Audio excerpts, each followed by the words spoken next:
Hey everyone, today we're going to be looking at 5 of the most twisted cases you've ever heard.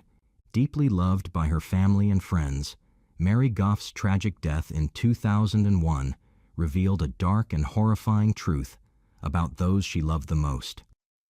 Our love and respect goes out to all those who knew and loved Mary Goff and all those affected by this case. Mary Goff was from County Meath in Ireland. She was known for her happy and friendly nature, yet she was also quiet and laid back. As the youngest of 5 children, her mother was thrilled to finally have a little girl when she was born. Mary was often described as the glue of her family, as she was the one who kept them together. Growing up with 4 older brothers, she learned to be independent, but her mother saw her as a best friend. Because of Mary's honest nature, everyone always knew how she was feeling. If she was happy, she was happy, and if she was upset, they would know about it. In 1993, at 19 years old, Mary was working at the Huntsman pub in Gormanston, where she met Colin Whelan, a 22-year-old IT worker. Colin wasn't her usual type, as he was more serious and straight-laced, but he seemed to have his life together. They met during a time when Colin was frequently visiting the pub after breaking his leg at an REM concert at Slane Castle, a famous music venue in Ireland. Shortly after that, the two started dating. In 1999, Mary and Colin hit a rough patch and broke up. Mary was confused and upset, as she did not understand what she had done wrong. Seeking closure, her mother reached out to Colin for an explanation. His cold response was, "It's not my concern how Mary is dealing with the breakup and not my fault." This was the first glimpse Mary's mother had of Colin's heartless side. Despite the pain, Mary eventually picked herself up and focused on her future. She landed a great job as a secretary at the production house behind the film, Rob Roy. When her contract ended, she was offered a position in Scotland by the same company, but she turned it down, likely because she still couldn't get over Colin. After 6 months apart, Mary got what she wished for, and they got back together. But this time, their relationship seemed more serious. In 1997, Colin bought a house in Balbriggan, which was on the outskirts of Dublin. The two moved in together and seemed happy. Colin worked for a bank in the city centre, while Mary secured a position at a solicitor's office in Swords, County Dublin. In 1998, Mary and Colin got engaged while on holiday, and Mary was over the moon, even ready to tie the knot immediately. But their wedding wouldn't happen for another 2 years. On September 9th, 2002, the big day finally came, but Mary wasn't the glowing bride everyone expected. At one point, she stood outside the church with her new husband, burst into tears, and ran back inside, followed by concerned family and friends. Colin, however, didn't show much concern. Many thought Mary was sad because her father, who had passed away in 1989, wasn't there to walk her down the aisle.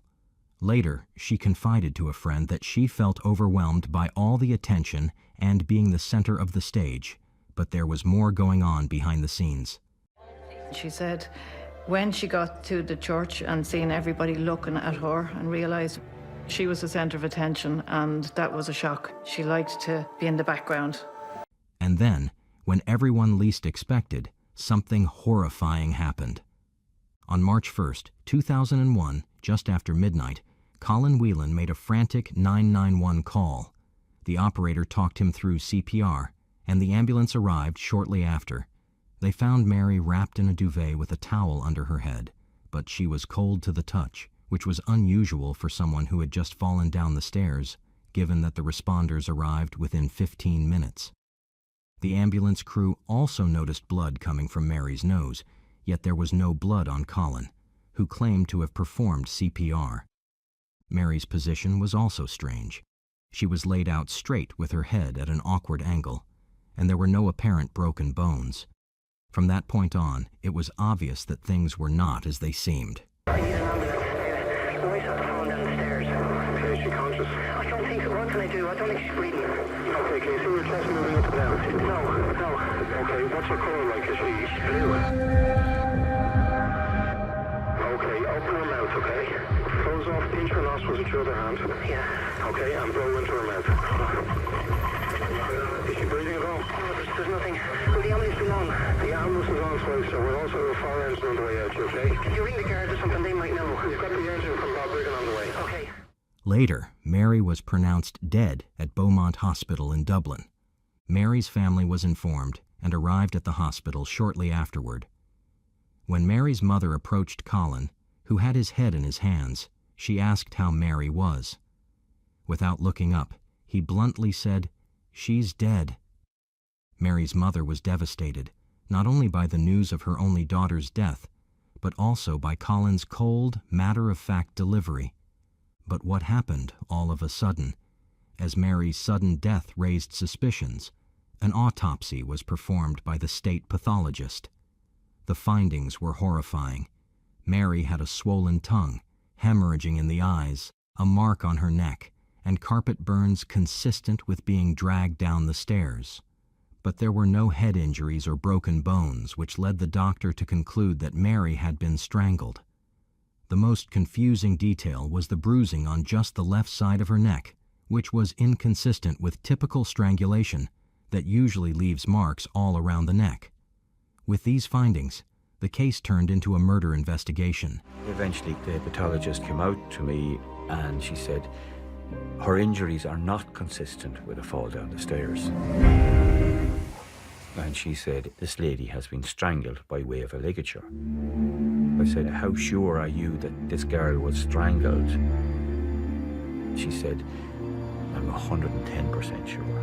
And she said, you have a murder on your hands. Colin Whelan was brought in for questioning at Balbriggan Garda Station the next morning, and he was definitely not acting like a grieving husband. To make him feel at ease, the detectives gave no hint that it was now a murder investigation, and told Whelan the interview was just a formality to find out what had happened. Whelan stuck to his story, admitting he was the only person in the house with Mary when she died. He claimed that he and Mary were watching TV when she decided to go upstairs for a shower. Moments later, around midnight, he heard a noise and ran to see what was happening. Whelan said he found Mary at the bottom of the stairs, went upstairs to grab a towel because of the blood, and then wrapped her in a duvet to keep her warm. Investigators then broke the news to the Goff family that Mary's death was now a murder inquiry, but asked them not to tell the Whelan family. When the forensic team searched the house, they found blood on the walls of the bedroom and more on the landing upstairs. The phone in the hallway was suspiciously clean, devoid of any blood or mucus that should have been there if Whelan had been performing CPR while on the phone with the operator. The investigation team also checked the house alarm, which showed that no windows or doors had been opened after 9:45 p.m., the time the couple arrived home that evening.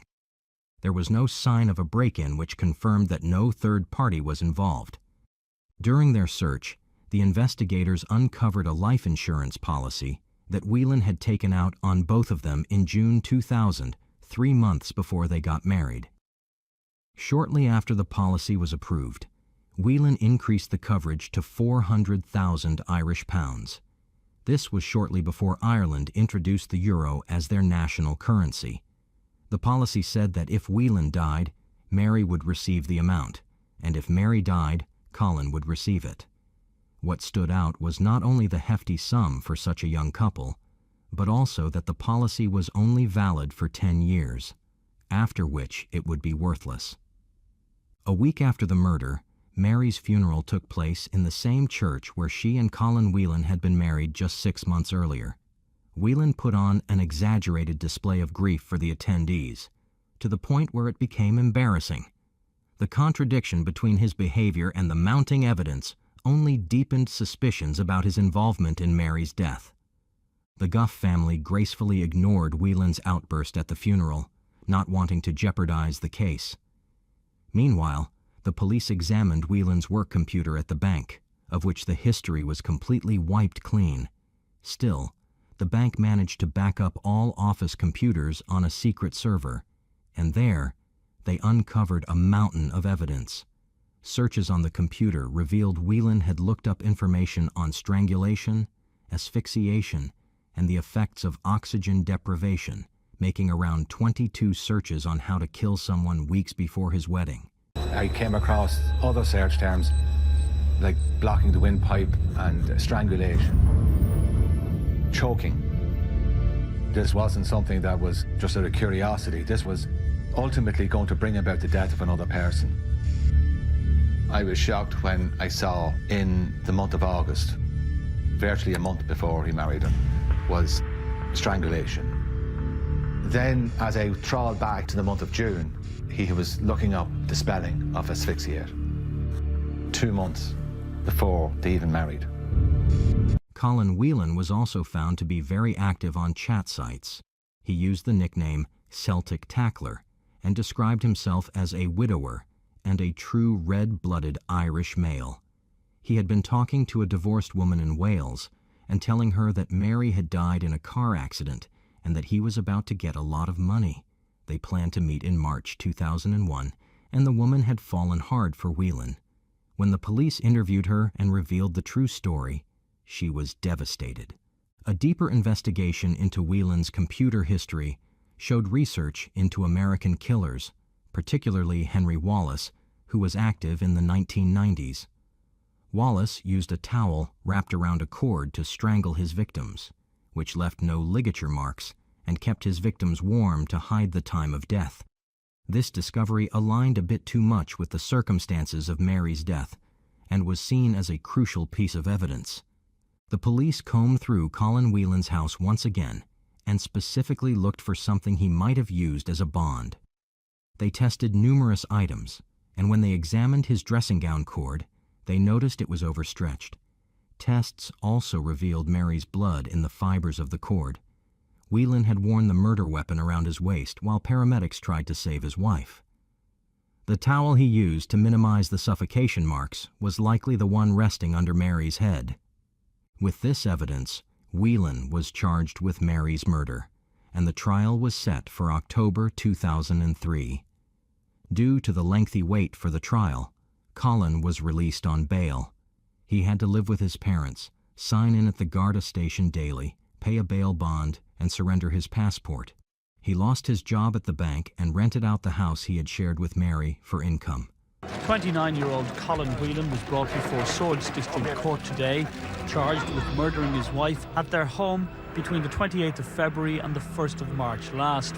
In reply to the charge, he said, "I did not do it." He was remanded by the judge. We took him to prison.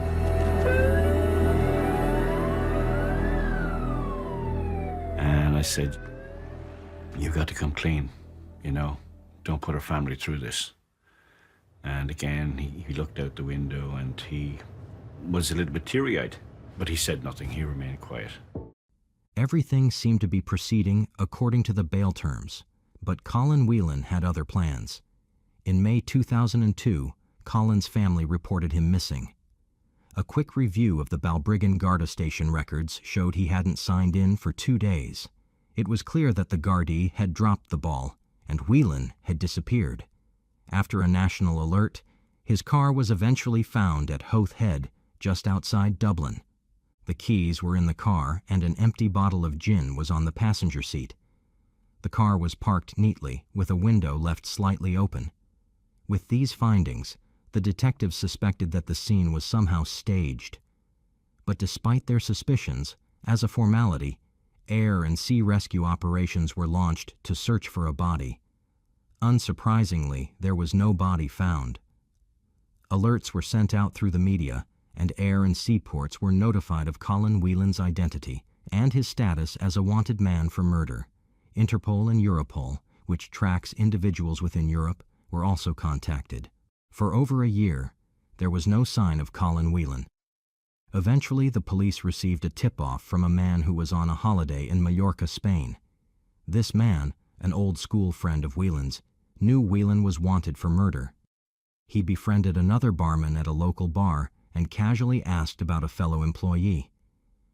The barman told him the man was named Keane Sweeney from Galway, Ireland. Upon returning home, the friend called the police with this information. The police then called Europol, who put Colin Whelan under surveillance. An arrest warrant was issued, and the Spanish police went to the bar and arrested him. Colin Whelan's attempt to evade justice had finally come to an end. Colin Whelan was taken to the Civil Guard station in Madrid, where he initially denied his identity. But fingerprints taken at the station matched those sent over by the police, and Whelan eventually admitted the truth. The next step was to organize his extradition back to Ireland, a process that had never been done before. Once the extradition was finalized, Irish detectives flew to Madrid to bring Colin home. During their conversation, one detective asked Whelan how he had managed to get a passport and make his way to Spain. Whelan revealed that 7 months before he went missing, he applied for a passport using the identity of a man he knew who resembled him in age and build. Knowing this man didn't travel, Colin was able to successfully get the passport. He then took a train to Belfast, a flight to London, another flight to Barcelona, and finally a boat to Mallorca. Upon his return to Ireland, Whelan faced Mary's brother at the airport. A Garda approached Mary's brother, asking if he planned to hit Colin. The brother assured him he wouldn't. When Whelan arrived, he and Mary's brother locked eyes for a minute before Whelan dropped his head in shame. While Whelan awaited his trial in prison, Gardaí continued to gather as much information as possible to prepare a solid case. Last night, Colin Whelan was extradited from Spain. Members of his family were in court for the brief hearing. Colin Whelan was taken from Dublin Airport to the Bridewell Garda station where he was held overnight. Today in court, Judge Patrick Brady remanded him in custody to appear before Mr Justice Paul Carney at the Central Criminal Court on Monday morning.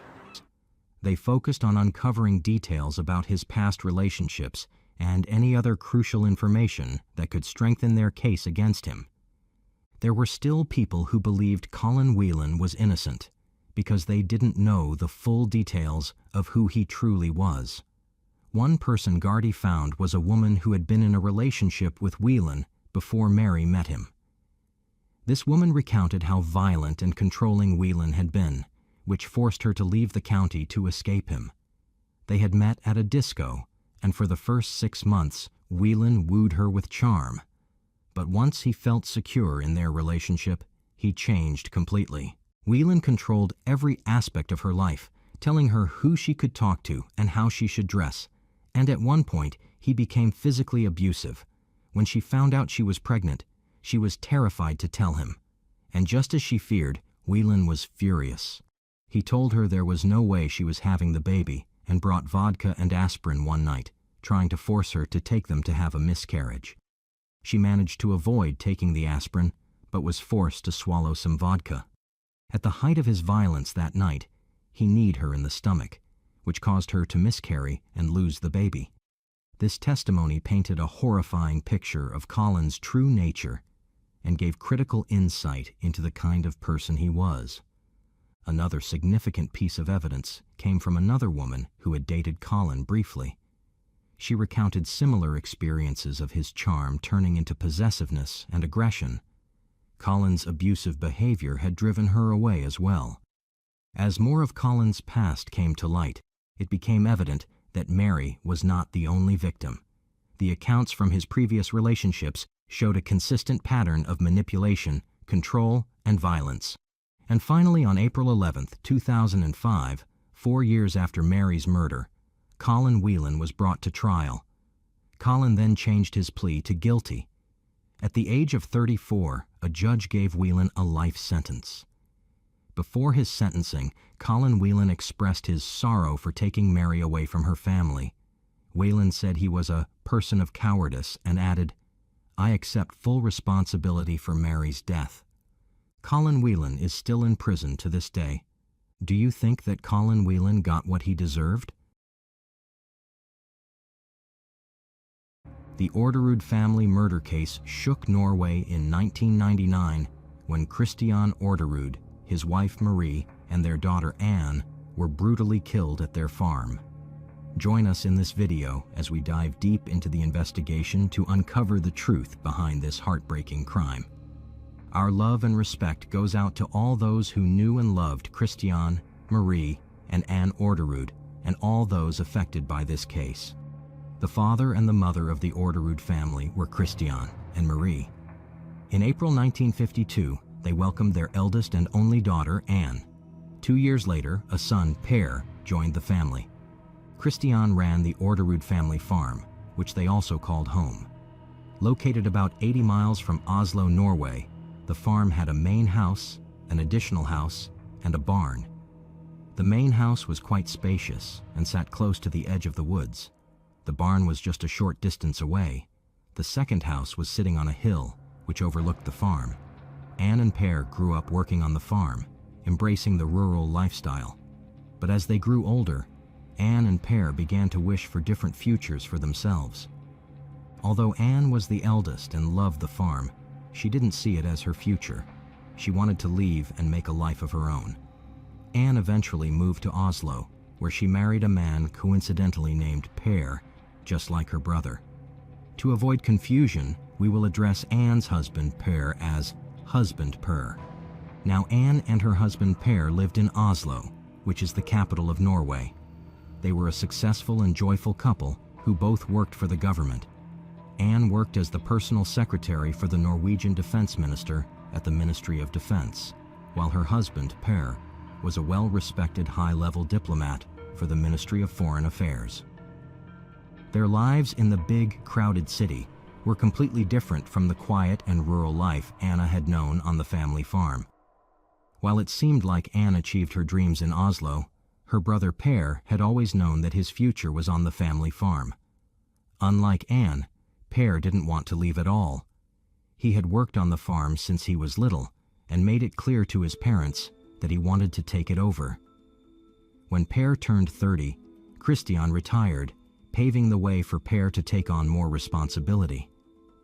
Although Christian still technically owned the farm, the plan was for Per to eventually buy it from him. After they retired, Christian and his wife Marie moved from the main house to the second home, which allowed Per to move into the main house and manage the farm more efficiently.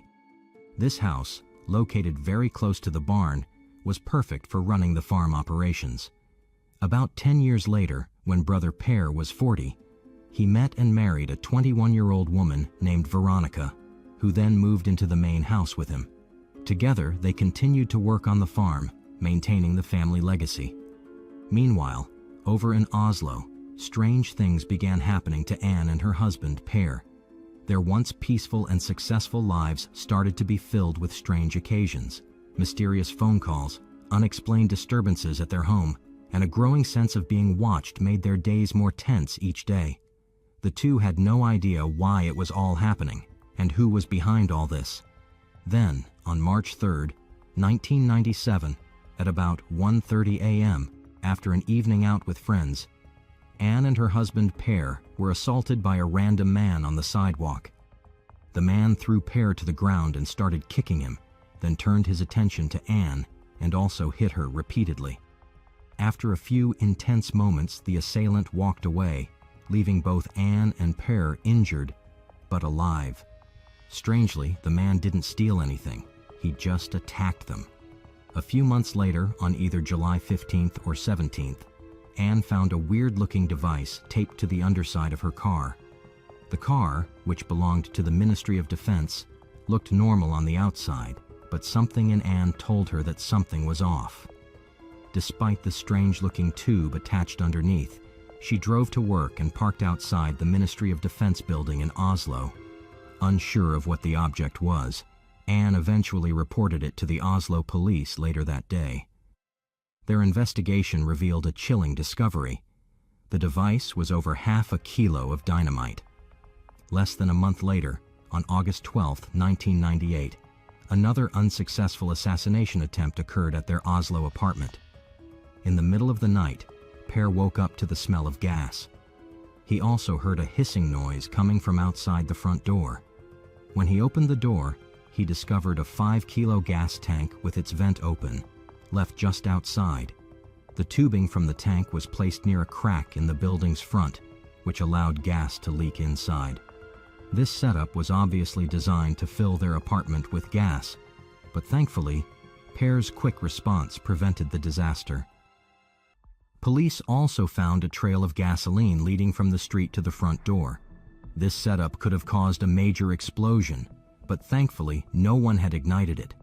Despite the publicity surrounding these events, no arrests were made in connection with the assassination attempts. Concerned for their safety, the police moved Pear and Anne to a secure location at a military camp.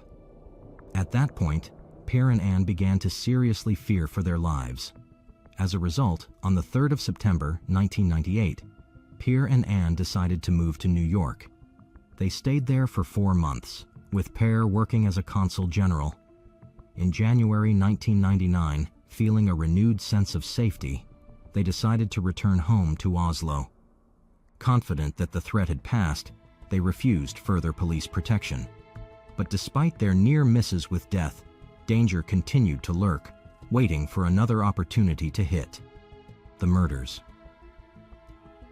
On May 6, 1999, Anne's husband Pear passed away after a battle with cancer. Speculation arose whether his death might have been caused by someone who wanted him dead, possibly through exposure to a toxin or poison that led to his illness. But no concrete evidence has ever supported this theory. Just 9 days after Pear's death, on May 15, 1999, a man called Norway's emergency number 180 and threatened them, saying that Anne and her parents were targeted for murder. The police were called in response to the threats, but despite efforts, they couldn't identify the caller. On May 23, 1999, Christian's brother Hans arrived at the family farm to visit, but received no response at the front door of his brother's house. Concerned, he walked around to the back and found broken glass from a door on the second-floor balcony. Then he knew something was very wrong. Entering the house, Hans made a horrifying discovery. There were 3 bodies, all victims of close-range gunshots. 81-year-old Christian had been shot while in bed. 84-year-old Marie was found in the living room in her nightgown. Anne, aged 47, lay on the kitchen floor also in her nightgown. Hans then called the police, who quickly arrived at the scene to investigate the triple murder. They found that the assailant had entered through the smashed back door. Upon further examination, it was revealed that Christian and Marie had been sleeping in the main bedroom, which was located on the second floor of the house.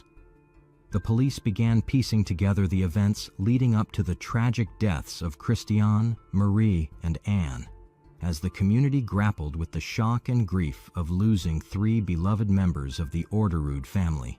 Christian suffered 2 gunshot wounds, initially from a .38 caliber and then a .22, which led the police to suspect more than one perpetrator. He appeared to have been attempting to retrieve a shotgun from the primary bedroom closet for defense, but was fatally shot before he could do so. Marie was shot in the chest with the .38 and managed to escape from the bedroom to the living room, where she was shot again with the .38 caliber. Anne, who had been staying in the basement, likely rushed upstairs upon hearing the gunshots. She was found on the kitchen floor near the door leading outside, indicating she may have been attempting to escape the house during the attack. The investigation. In addition to the tragic details of the murders, police discovered several key pieces of evidence at the scene. They found multiple spent shell casings from 2 different guns inside the house, which suggested there were at least 2 perpetrators involved. The smashed door revealed a partial shoe print on the broken glass, meaning that the assailants forcefully entered the home. Outside the house, police came across a yellow or orange hand-knit wool sock. Their working theory was that the murderers had worn socks over their shoes to prevent leaving identifiable shoe prints. Finding the sock outside suggested that it might have slipped off one of the perpetrators before they entered the house. From the outset of the investigation, police strongly suspected that the victims knew their killer or killers. The absence of any stolen items from the house eliminated robbery as a motive. With the backdrop of previous assassination attempts, police focused on the likelihood that Anne was the main target. Police reasoned that the perpetrator must have been aware of Anne's visit to her parents that weekend, a detail known only to someone familiar with the family's schedule. Their first interview focused on the only remaining member of the Orderud family, who happened to reside just 200 meters away in the main house on the night of the murders. But Per and Veronica claimed they heard nothing during the night of the murders, despite the discovery of over 12 gunshots and multiple shell casings. This immediately drew suspicion from the police. Additional reports surfaced that their cars were not at the farm that night, along with the absence of their dogs, as noted by a neighbor who rented property on the farm. These factors quickly placed Per and Veronica under scrutiny as prime suspects in the investigation. As the police delved deeper into the motive behind the Orderud family murders, they uncovered unsettling details that contradicted the quiet image of farm life. The last attempts on Anne's life suggested someone with a motive against her, possibly related to personal or professional reasons linked to her high-profile government position. If Per actually committed the murders, his alleged involvement might have stemmed from deep-seated hatred or motives related to internal family dynamics. But again, these are only allegations. Another point that drew attention was Christian and Per's wish to sell the farm.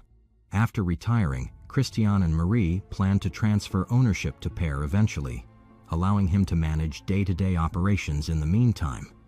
But Christian still had ownership to give financial responsibility to his son, rather than simply gifting him the property. Tensions escalated when Christian discovered tax returns indicating that Per had listed himself as the owner of the farm, despite the ownership not yet formally transferring. This discovery deeply troubled Christian, as he felt betrayed by what he perceived as dishonesty from his son and a breach of their agreement. And it got worse from then on. As a result, Christian decided to hire a lawyer and raise the price for Per to officially buy the family farm. Christian also believed that the farm was not being run effectively, which added to his frustrations. For Anne, though, things were different. Being the oldest sibling, she stood to inherit the farm if something happened to their parents. The financial disputes between Christian and Per over the family farm escalated into a bitter conflict. Their disagreement became so heated that they stopped communicating with each other for a year. Per took legal action against his father, suing him over the agreed-upon price of the farm. Initially, the court ruled in Per's favor, citing a signed contract that established the price. But Christian found the decision unfair and appealed to overturn it, claiming that he had never signed any such documents.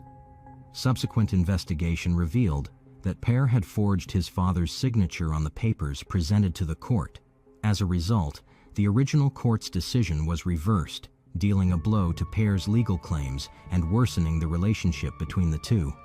After all these findings, the police investigation into the Orderud family murders began to focus sharply on Per as a primary suspect.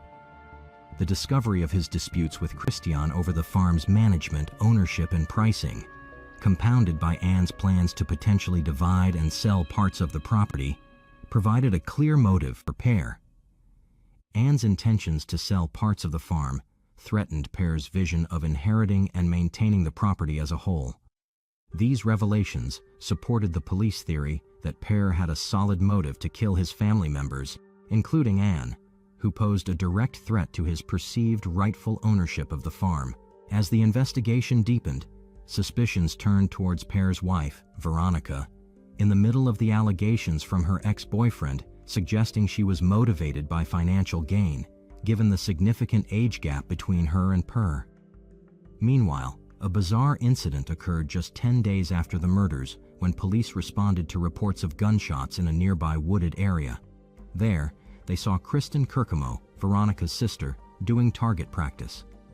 Given Kristen's relation to Veronica, police interrogated her and grew increasingly suspicious during the questioning. This led to obtaining a search warrant for the residence Kristen shared with her boyfriend, Lars. Inside, police discovered incriminating evidence such as drugs, explosives, and multiple firearms, including a .22 caliber gun. Although the .22 caliber gun found did not match the murder weapon used in the Orderud family killings, Forensic analysis revealed that the bullets recovered from the crime scene were of the same type as those fired from this particular .22 caliber gun. With Lars now also under suspicion, the murder investigation expanded to include 4 suspects. The unfolding statements from Kristen and Lars were a whole different story. Kristen implicated Lars, mentioning his ownership of a .38 caliber gun named Small Boy, which had mysteriously disappeared. She claimed they had supplied guns to Per and Veronica and helped in planning the murders, but insisted they were not present during the shootings. In contrast, Lars admitted to providing guns to Per and Veronica, but firmly denied any knowledge or involvement in a murder conspiracy. As detectives delved deeper, conflicting accounts emerged from Kristen, Lars, and their acquaintances regarding their whereabouts on the night of the shootings. At that moment, it was clear that they were hiding something. The police's discovery of shell casings matching those found at the murder scene linked Lars directly to the crime. At first, Lars had claimed he sold his .38 caliber gun, but admitted to using it for target practice in the woods. Police located the exact spot where Lars had fired the gun and found shell casings that matched those recovered from the Orderud family murder scene. Meanwhile, in the middle of the ongoing investigation, a funeral and church service were held in June or July 1999 to mourn the 3 victims. Per, despite being under suspicion, attended the funeral for his family members and was visibly overcome with grief and was seen shedding tears in mourning for his lost loved ones. Sentencing. On June 22, 2001, both Per and Veronica Orderud, along with Kristen Kirkemo, were found guilty on all charges and received sentences of 21 years in prison. But Per and Veronica appealed their convictions, claiming they were innocent. But in April 2002, Per Orderud's appeal resulted in the confirmation of his 21-year prison sentence, along with the loss of his inheritance rights to the family farm. Veronica Orderud also received a 21-year prison sentence upon appeal. Kristen Kirkemo's sentence was reduced to 16 years in prison during the appeals process. Meanwhile, Lars Grønnerud, though initially sentenced to 2.5 years for illegal weapons charges, saw his sentence increase to 18 years following an appeal by the prosecuting authority, which argued that his original punishment was too light. The aftermath. The Orderud family murder case, especially the convictions of Per and Veronica Orderud, Kristen Kirkemo, and Lars Grønnerud for their alleged roles as accessories to the murders, gets media attention to this day. Despite their convictions, none of the defendants were charged with actually committing the murders due to insufficient evidence linking them directly to the shootings. Since their convictions, Per and Veronica have maintained their innocence, even hiring private investigators to uncover new evidence that they claim clears them. In a significant development in 2018, a witness reportedly tied Lars Grønnerud to the threatening call made to emergency services in 1999, suggesting a potential new lead in the case. The timing of this revelation, coming 20 years after the incident, raised questions about the witness's motivations and the credibility of the new information. In their efforts to clear their names, Per and Veronica formally filed to reopen the case, presenting over 1,000 pages of material and 28 videos of evidence to a state commission tasked with evaluating the potential for reopening criminal investigations. Their investigator claims that this new evidence proves them innocent. Do you believe Per and Veronica are innocent as they claim? What are your thoughts on the new evidence presented by their investigators after all these years? This one involves one of the strangest love triangles we've ever encountered. The killer in this case definitely thinks the solution to all her life's problems involves stabbing anyone she doesn't like. But as we'll see, this idea doesn't quite work in her favor. Sadly, Sheila Davilou's jealousy and rage would stop at nothing and no one, but during her rampage, she makes one rookie mistake that finally led to her capture. Our love and respect goes out to all those who knew and loved Annalisa Raimundo and all those affected by this case. Stamford, Connecticut, you might not have heard of it, but It's a huge business hub. It's home to 8 Fortune 500 companies and countless other big-name corporations. That makes it the region's largest financial district outside New York City itself. But it's not just finance. Stamford also thrives on real estate, tech, and pharmaceuticals. And it's in pharmaceuticals that we find the story of Annalisa Raimundo. Born and raised in Brooklyn, New York, Annalisa grew up in a close-knit Filipino-American family with her parents, Susan, Renato, and her siblings. From a young age, her ambition and intellect were clear to all who knew her. She went to Harvard University for her undergraduate studies, and not stopping there, she went on to obtain a master's degree from Columbia University. But it's not just her Ivy League background that charmed all who met her. Annalisa was known for her well-rounded nature, excelling in athletics and possessing a kind and humble personality. These qualities, combined with her intellectual capabilities, positioned her for success in her professional life. After graduating, Annalisa secured a position as a pharmaceutical executive at Purdue Pharma, which is an incredibly well-compensated profession. This career success allowed her to enjoy a comfortable lifestyle. She had a spacious, 2-story condominium and everything she could possibly want. Not only that, but Annalisa's professional life and her personal life were beginning to collide. In a good way. She developed a romantic relationship with her colleague, Nelson Sessler. Despite the differences in their personalities, the two found a connection. Annalisa was more adventurous and outgoing, while Nelson was more reserved and grounded. So, it may be that opposites attract. But given their professional relationship as co-workers, they chose to keep their romantic side discreet for the time being. Nevertheless, their relationship was progressing towards a more serious commitment. They weren't talking about marriage yet, but it was developing toward that. Annalisa appeared to be thriving both personally and professionally, making the most of the opportunities presented to her. Now, her story up to this point is one of achievement and prosperity, but sadly, life often doesn't pan out the way we hope for. The murder. In early November 2002, Annalisa and Nelson decided on an evening out in New York City with some friends. However, the couple never arrived at the destination. As the evening went on, friends attempted to contact Annalisa, but their calls went unanswered. 7:30 comes, we call. Anna, where are you? It's an hour past the time you're supposed to be here. But we expect her to be late. 8 o'clock comes, we're still calling. We're waiting for you to give me a call back as soon as you get there. We must have called her phone 25 times, if not more, that night, looking for Annalisa. While her friends were worrying, there was something horrible taking place at Annalisa's seaside condo. Someone dialed 911 and police officers rushed to the scene. Upon arrival, they discovered a gruesome scene. Tragically, Annalisa was found murdered, having suffered severe injuries consistent with a brutal attack. The front door was open, and inside you could see signs of a violent struggle. The victim had been stabbed in the face and beaten in the head with a dumbbell. Annalisa Raimundo was only 32 at the time of her death. Evidence at the scene suggested that she had fought desperately for her life before succumbing to her injuries. Investigators noted the absence of forced entry, indicating the possibility that Annalisa may have known her assailant and willingly opened the door. The crime scene analysis revealed that theft did not appear to be the motive, as valuables remained undisturbed in the residence. This led investigators to consider that the primary intent of the perpetrator was the act of violence itself.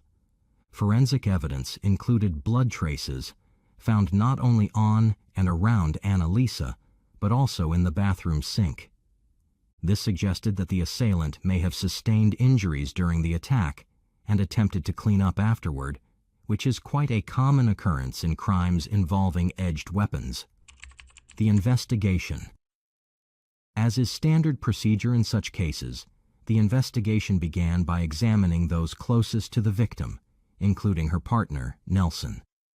This approach is typical in homicide investigations, as statistically, a significant percentage of such crimes are committed by individuals known to the victim.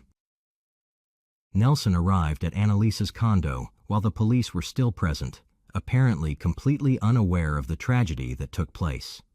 He said he was there to pick her up for their date, and that's when the officers had the difficult task of informing him about Annalisa's murder. People noted that Nelson's first reaction to the news didn't seem distressing, but it's likely that he wasn't able to register what had happened and was too shocked to have any reaction. As the investigation progressed, police thoroughly examined Nelson's whereabouts on the day of the incident. His alibi proved to be solid. CCTV footage from Purdue Pharma confirmed his presence at work throughout the day, from his arrival in the morning to his departure in the evening. More importantly, he was seen wearing the same clothes all day, which appeared clean and free from any signs of the violent encounter that had occurred at Annalisa's residence. Given the nature of the crime scene, investigators concluded the assailant likely would have been heavily stained with blood. The fact that Nelson's clothing showed no such evidence, combined with his verifiable alibi, led investigators to rule him out as a suspect. Detectives also found no apparent motive for Nelson to harm Annalisa. Their relationship, by all accounts, had been progressing positively. This turn in the investigation meant that the authorities needed to widen their search and consider other potential suspects or leads in their effort to solve this distressing case. The mysterious 911 call. Yes, hello. I think the guy is attacked my neighbor. The call had come from a payphone just down the street from Annalisa's house. You think someone attacked your neighbor? Yes. I heard yelling. The woman calling didn't give her name and abruptly hung up. What are you don't know your hello? The crime scene was discovered because of a 911 call. But who informed the police? It's something that, surprisingly, no one could figure out. This call, made by an unidentified individual, reported an attack on a neighbor. However, there were many strange details about this call. Firstly, the caller did not identify themselves, which is not uncommon in emergency situations, but still something to note. More importantly, they provided an incorrect address for the incident. Despite this mistake, law enforcement quickly located Annalisa's residence because the door was open. When attempts were made to follow up with the caller, it was discovered that the call came from a payphone near a local restaurant close to Annalisa's home. This detail was strange, as it suggested the caller might have some connection to or knowledge of the area. No eyewitnesses could be found who had seen anyone using the payphone at the relevant time. The police conducted thorough interviews with residents in Annalisa's building, but none matched the voice or description of the caller. The content of the call itself provided another point of interest. The caller specifically mentioned a male attacker, which gave investigators a potential lead. However, this information, from an unidentified source, had to be treated cautiously. Was the caller a concerned citizen who wished to remain anonymous, or could they have been involved in the incident in some way? 5 months after the tragic event, the investigation had almost stalled. The caller's identity still remained unknown. But, fortunately, after this period, new developments emerged, and the investigation gained a new lead. In the weirdest way possible. In March 2003, approximately 5 months after Annalisa Raimondo's unsolved murder, a bizarre incident occurred at a hospital. Just across the New York border, about 25 minutes from Stamford, a couple arrived seeking medical attention. The husband, Paul Christos, had multiple stab wounds to his chest. At first, there were conflicting accounts of what had transpired. The wife, Sheila Devalou, insisted it was an accident, while Paul provided a more unconventional explanation.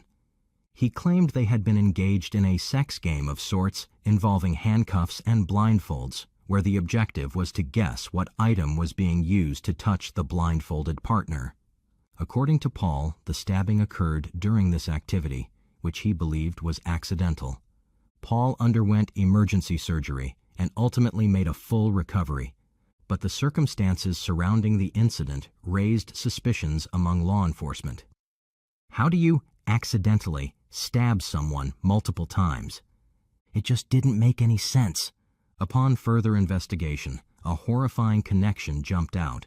It was discovered that after stabbing her husband, Davalu didn't dial 911. Instead, she called Nelson Sessler, the same Nelson Sessler who had been Annalisa Raimundo's partner at the time of her death.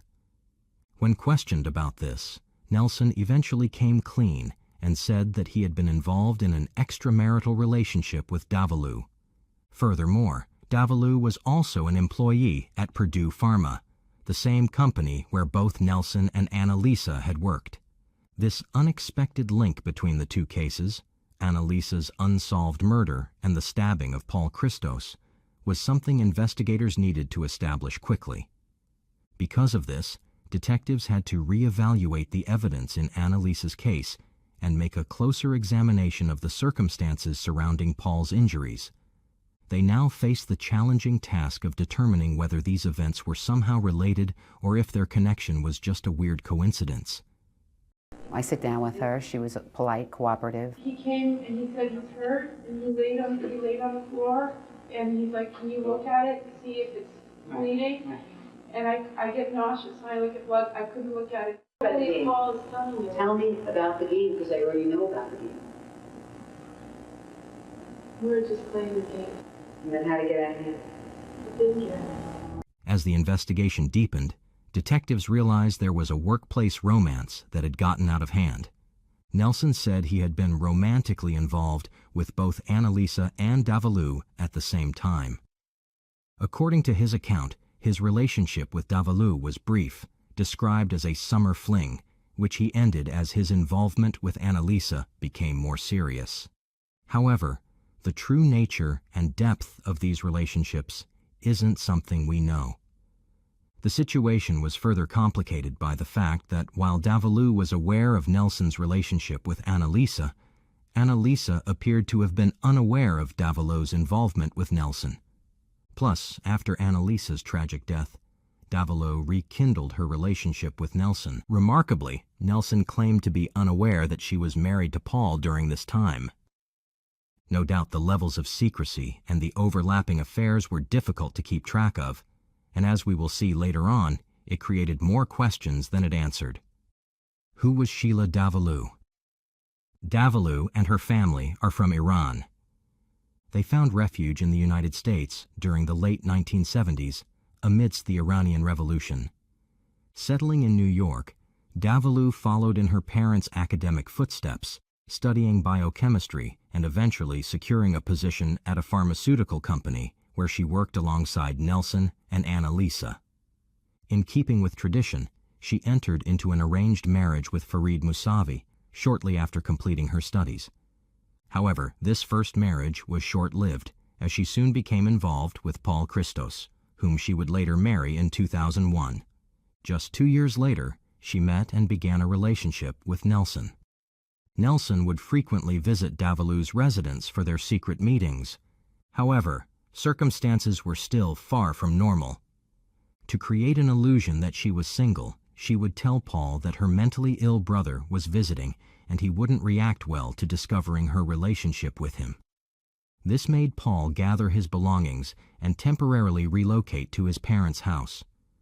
With Nelson's arrival, there would be no trace of another man living in Davalu's home.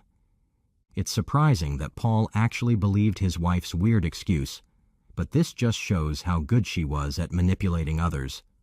Now that Annalisa ends up dead, Davalu is back having an affair with Nelson in no time at all. Davalu's deadly obsession. Let's revisit what happened in the hospital.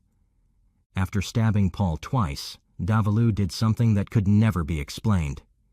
Despite her husband's urgent pleas for help, she did not call emergency services. Instead, she contacted Nelson and, remarkably, invited him over for dinner, while her severely injured husband remained restrained and bleeding. When Nelson was unable to accept the invitation, Davalu finally agreed to take Paul to the hospital. However, this decision came after a critical delay of approximately an hour. during which Paul's condition likely worsened. Even more shockingly, upon arriving at the hospital parking lot in Westchester, Davalou allegedly stabbed Paul a third time. This time, she nearly missed his heart. A search of her residence uncovered a cache of concerning items, including night vision goggles, stun guns, and a lock-picking kit. These discoveries were evidence of premeditation and raised serious questions about her intentions and activities. A chilling theory began to make more sense as the investigation went on. Davalou's actions appeared to be driven by an intense, possibly delusional obsession with Nelson. Investigators began to suspect that in November 2002, Sheila had gone to Annalisa's home with the intent to eliminate her perceived rival. The attempted murder of her husband, Paul, months later, was another step in Sheila's misguided plan to remove obstacles in her pursuit of a relationship with Nelson. The investigation now focused on building a case that could potentially solve both Annalisa's murder and the attempted murder of Paul Christos, with Sheila Davalou as the primary suspect in both incidents. The trial. In 2007, 5 years after Annalisa's tragic death, Davalou was arrested and charged with murder. The trial proved to be super unusual, though, as Davalou opted to represent herself. Despite her lack of formal legal training, you'll see shortly that she demonstrated a surprising aptitude for law in court. For the most part, she challenged the circumstantial nature of much of the evidence against her. Her decision to self-represent allowed her to directly cross-examine key witnesses, including her ex-husband Paul and ex-lover Nelson. The prosecution built their case around portraying Davalou as a manipulative individual driven by an obsession with Nelson. They argued that she was responsible not only for Annalisa's murder, but also for the mysterious 911 call that misdirected the police investigation. The prosecution argued the attack on Paul was an attempt to eliminate another obstacle in her obsession with a relationship with Nelson. A crucial piece of physical evidence was a small amount of Davalou's blood found on the sink in Annalisa's apartment. This was corroborated by a friend's testimony that Davalou had a noticeable cut on her hand around the time of the murder. However, Davalou challenged the timing of when this blood could have been shed, arguing that it could have been from a previous, innocent visit to Annalisa's home. And I was like, oh my goodness, what did you do? And she said she cut it on a can of dog food.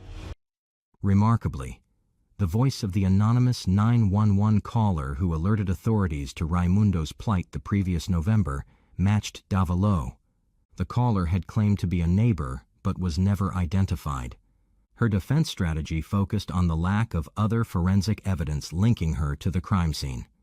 She brought up the absence of fingerprints or hair evidence and questioned the reliability of voice identification attempts related to the 911 call. In her cross-examinations, she questioned her ex-husband about how he felt during the stabbing incident, trying to portray it as an accident or a misunderstanding rather than an attempted murder. You had previously stated that when I lunged at you, I looked distressed. I had a distressed look on my face. Correct. Correct. And you have previously stated that I looked kind of crazy at that time. Crazy, angry, correct. And you have said that I never wished harm on other people, even those I disliked. Correct. But she didn't stop there.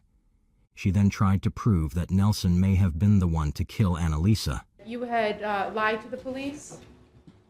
Yes, I wasn't forthcoming to the police. Okay. And what was the nature of that lie? I hadn't told them that you had been my girlfriend in the past and we had a relationship. Right. And you did that, why? I didn't want you to go through the ordeal that I had gone through. On the day of Miss Raimundo's murder, Mrs. Sessler, you had a swollen red knuckle, a red mark on the side of your face wrapping around your ear, and scratches on your back, correct? Not to my knowledge.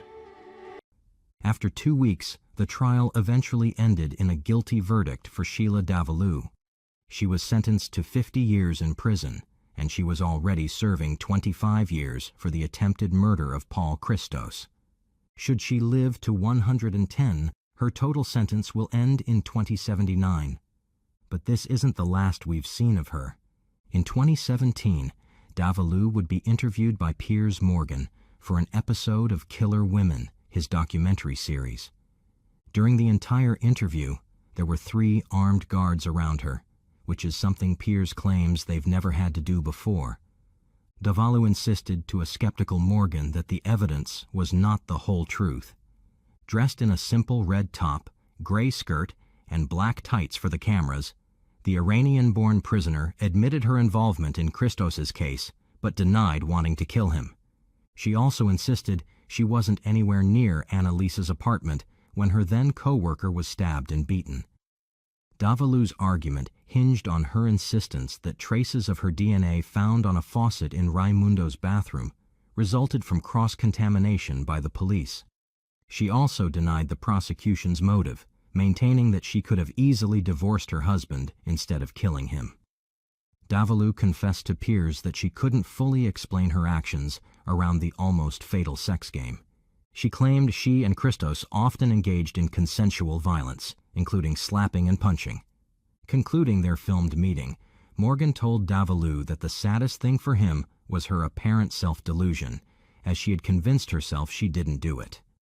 Speaking to The Sun, the TV host didn't mince words, calling her an astonishingly selfish, greedy, obsessive, devious, and dishonest lunatic. The Good Morning Britain host also admitted he was terrified when he met murderer Davalu. Do you think life in prison is a fitting punishment for what she did? Being a competitive person is great when it comes to cycling, but when it comes to love, it can become a deadly trait. In today's video, we'll be looking at how a star cyclist was gunned down in the prime of her life for a terrible reason. This case is all over the place, involving an international manhunt, a confusing love triangle, and pure, unbridled rage. From the streets of Austin, Texas, to the beaches of Costa Rica, it'll definitely leave you questioning how far someone could go to eliminate their competition, both on and off the racetrack. Our love and respect goes out to all those who knew and loved Mariah Wilson, and all those affected by this case. Austin, the capital of the U.S. state of Texas. It's a place where the locals are as warm as the weather. Looking around, you'll find Tex-Mex cuisine, and the local motto, "Keep Austin Weird everywhere you go." Now, Austin is a huge city, with 2.5 million people calling the metro area home. Among these residents, our story today starts with 3: Colin Strickland, his girlfriend, Caitlin Armstrong, and Mariah Wilson. It's 2021, and if you looked past the bustling traffic, you might have spotted our 3 key players pedaling along the streets. First, let's talk about Caitlin Armstrong. Born on November 21, 1987, in Livonia, Michigan, she was your typical all-American girl next door. Her high school classmates remember her as outgoing and friendly, though she could be a bit bossy at times. She was a red-headed, athletic teenager who dominated in volleyball, track, field, and basketball.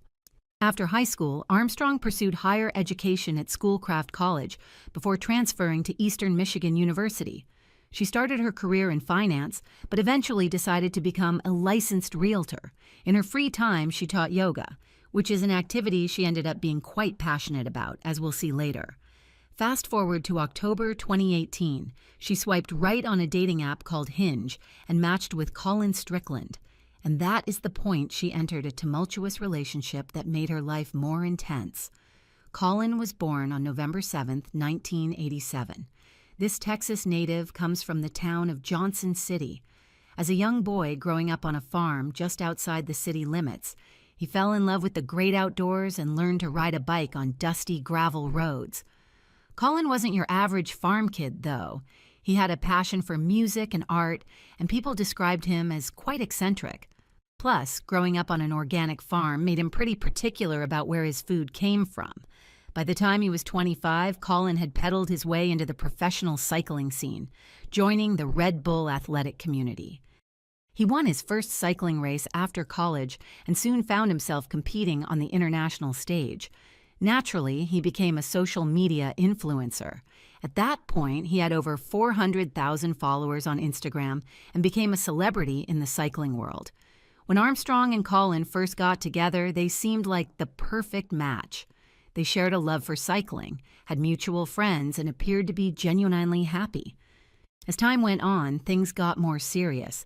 In 2021, after a plumbing mishap in Armstrong's apartment, they decided to take the plunge and move in together. But that ended up not being such a great idea. Despite all the positive signs, things were slowly beginning to fall apart for the couple. By October 2021, they'd reached a breaking point and decided to break up. Now, most couples would part ways after a breakup, but not these two. They continued living together, just in separate bedrooms. It's an awkward living arrangement, to say the least. It seems neither of them was too hung up on the breakup. Armstrong reportedly started exploring her options on Bumble, meeting and getting intimate with multiple men. Now, I'm not one to judge, but as you can imagine, this didn't sit well with Colin. That being said, he wasn't sitting at home pining away either. He meets a woman named Mariah Wilson. And this is where things get to a boiling point between Armstrong and Colin. Mariah Wilson was born on May 18, 1996, to Eric and Karen Wilson. She grew up alongside her brother Matthew in the town of Kirby in northern Vermont. From a young age, she showed an intense perfectionism that sometimes got the better of her. Her parents found her a therapist in middle school to help her manage that driven personality. But don't think for a second that dampened her determination. If anything, it fueled her to achieve some pretty incredible things. She had a calmness and a cheerfulness to her that was unlike other cyclists who are, very serious, as they should be. She just seemed to float around like an angel. Michael Marks, creator and race director for the Belgian Waffle Ride, reflecting on gravel and mountain bike racer Mariah Wilson. Just 2 weeks ago, she won the race in California. We all just marveled at, just what a wonderful personality and great athlete and an ambassador for our sport. And then all of a sudden, how could this happen? And everyone's just sort of reeling from it. Like they can't believe that this member of our community was just taken away like that. After graduating from Burke Mountain Academy in 2014, Mariah went on to graduate with an engineering degree from Dartmouth College in 2019. Outside of her academic pursuits, Mariah had other interests too. She loved to travel, enjoyed putting pen to paper in her spare time, and was always experimenting in the kitchen. Her favorites were tacos and maple creamies. Coming